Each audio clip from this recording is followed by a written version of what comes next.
दर्शक बंधु ए कहानीटी आम पाखकु आमर जड़े सब्सक्राइबर भाई पठेइछन्ति। चलतु से पठेइथिबा कहानीटी को शुणिबा। मो ना रवि, बयस 19 वर्ष। यह मा जीवन में घटिथिबा एक सत घटना। आज को 4 मास तलर कथा। मु मो भौणी भिणई को छाड़िबा पाई बस स्टाण्ड को जाइथिली। सेठू फेरिला बेले पेट्रोल पंप रे पेट्रोल पकेइली। सेतेबेले मु मोर हेलमेट को खोली देइथिली। तापरे आउ मोर पिंधिबाको मने नथिला। सेमिति घर को फेरुथिली। पेट्रोल पंपर टिके आगकू अंधारुआ जगह देखिकी 3 जण पुलिस मतके अटकई देले। हेलमेट न पिंधिबा पाई मो गाड़ी को अटकई फाइन काटिबाको जाउथिले। मु सेमानंकु कहिली मो पाखरे एते टंका नाही। सेमानंक भितरु जणे 40 कि 45 वर्षर पुलिस कनेस्टेबल मते साइड को डाकी नहीं कहिला किछि नहेले अति कम रे 100 कि 200 देकी काम छिड़े दे। मु तांको कहिली मु पर्स ही आनिनी। तापर से कनेस्टेबल बाकी ऑफिसर और कनेस्टेबल को कानरे किछि कहिला। तापरे मते कहिला मो सांगरे आस। से आगरे चली थाए, मु ता पछरे। सीए मते रोड रु 100 मीटर भीतर को नहीं गला। जो जगहटा पूरा अंधार आउ सुनसान होइथिला। एमितिरे भी राते 11टा बेलू केही मनीष देखा जाऊ नथांती। सीए मते कहिला देख पुओ, भूल तोड़ तो किछि फाइन तो देबाकू पड़िबो, हेले तो पाखरे किछि नाही, ताहले कौन करिबा। मु कहिली मते एथरक छाड़ी दियंतु, मु एमिति भूल आउ केबे करिबिनी। किंतु सीए मो कथा मानिलेनी। कहिले रूल इज रूल, सेमिति छाड़ी हबनी, जहा हेले भी दबाकू पड़िबो। मु कहिली देखुछंती तो किछि नाही, कौन देबी। सीए मोर मुंडठू गोड़ जाए अनेइले। तापरे कहिले मु जहा कहिबी करिबाकू पड़िबो, तापरे जाइकी छाड़िबी। मु कहिली हौ कुहंतु। से कहिले तू तोर पैंट को खोल। मु आश्चर्य होइकी पचारिली कौन पाई। से कहिले तू बेसी प्रश्न पचारना, फाइन दबाकू किछि नाही, माने तोठू आमे जहा हेले भी आदाय करिबू। तापरे सीए जबरदस्ती मोर पैंट को खोलीदेले। तापरे मोर गांडी को चिपी कहिले भारी नरम होइछि। धीरे धीरे से मोर गांडी मझी को साउलेले। मते टिके सलसल लागिला। मोर बांड धीरे धीरे हार्ड होइकी टिंगेइबा आरंभ कला। मोर बांड को देखी तांको जीभरू माने पाटिरू लाल बोहिला। से डेरी नकरी आर हातरे मोर बांड को धरी हलेइले। तापरे बांड चमड़ा को पछकू करी आगलाକୁ जीभरे चुचुमिले। मोर अवस्था सेतेबेलକୁ पूरा खराब। मु खाली सेतिकी थाउ छाड़ी दियंतु बोली कहूथाए। से किंतु मोर कथा को जमारू न शुणी जमारू अटकू न थांदे। मोर बांड को हलाउ थांदे और पाटिरे पुरे चुचुमु थांदे। किछि समय परे सीए मध्य तांकर पैंट खोलिकी लंगड़ा हेले। तांकर 8 इंचिया बांड देखी मोर पूरा होश उड़ीगला। मु जानीगली ये एबे मोर गांडी मारिबो। तेणु मु विकल होइकी सेठू घर को फेरिबाको नेहुरा हेली।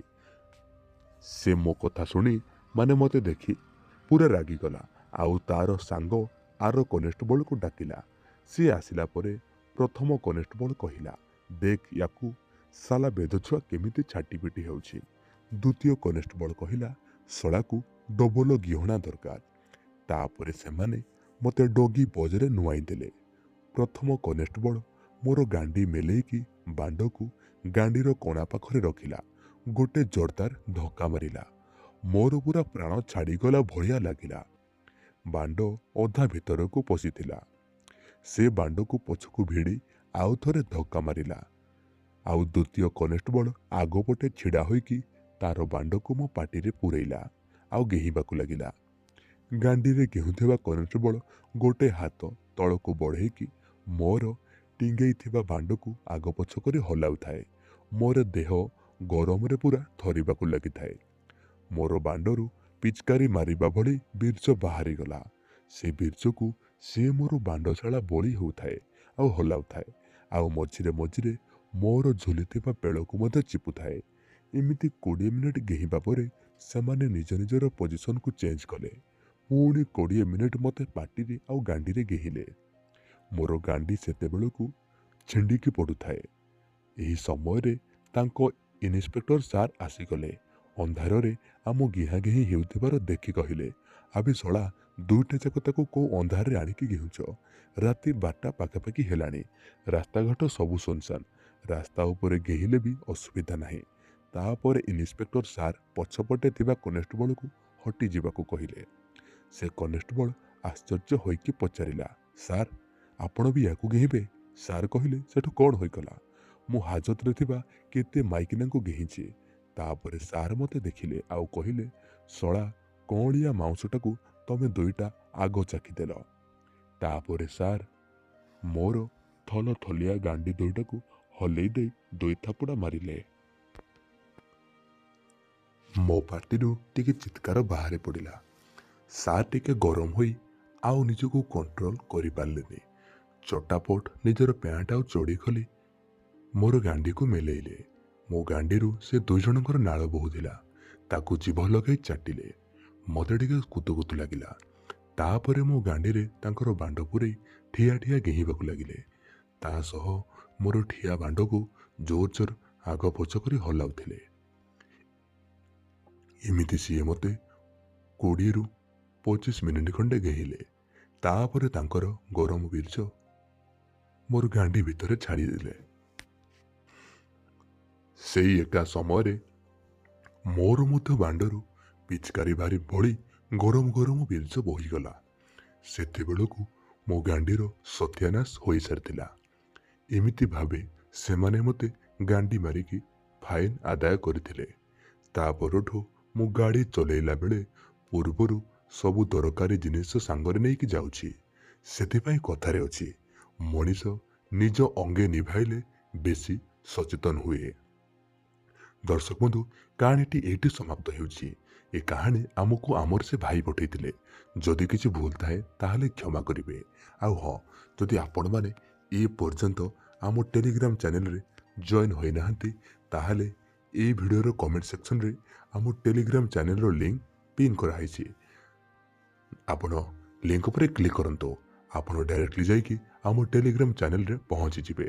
ଆଉ ଯେଉଁମାନେ ଜାଣିନାହାନ୍ତି ଟେଲିଗ୍ରାମ କ'ଣ, ଟେଲିଗ୍ରାମ ହ୍ୱାଟ୍ସଆପ୍ ଭଳି ବହୁତ ଗୋଟେ ସେଫ୍ ଆପ୍। ଯେମିତି ହ୍ୱାଟ୍ସଆପ୍ରେ ଆପଣ ମେସେଜ କରିପାରୁଛନ୍ତି, ଗ୍ରୁପରେ ରହିପାରୁଛନ୍ତି, ଟେଲିଗ୍ରାମରେ ବି ସେସବୁ କିଛି କରିହେବ। କିନ୍ତୁ ହ୍ୱାଟ୍ସଆପ୍ରେ ଆପଣଙ୍କ ମୋବାଇଲ ନମ୍ବର ଶୋ କରିବ। ଟେଲିଗ୍ରାମରେ ତାହା ଆପଣ ହାଇଡ଼୍ କରିପାରିବେ, ଯେଉଁଟାକି ଆପଣଙ୍କର ପ୍ରାଇଭେସି ରହିଲା। ଆପଣ ରହିଲେ ଆଉ ଏନ୍ଜୟ କଲେ। ଆଉ ହଁ, କାହାଣୀ କେମିତି ଲାଗିଲା କମେଣ୍ଟ ସେକ୍ସନରେ ଆପଣଙ୍କ ମତାମତ ନିହାତି ଜଣାନ୍ତୁ। ଆଉ ଏଇଭଳି ନୂଆ ନୂଆ କଷ ଓ ରୋମାଞ୍ଚକର କାହାଣୀ ଶୁଣିବା ପାଇଁ ଆମ ଚ୍ୟାନେଲ ସହ ଯୋଡ଼ି ହୋଇକି ଥାଆନ୍ତୁ। ଧନ୍ୟବାଦ।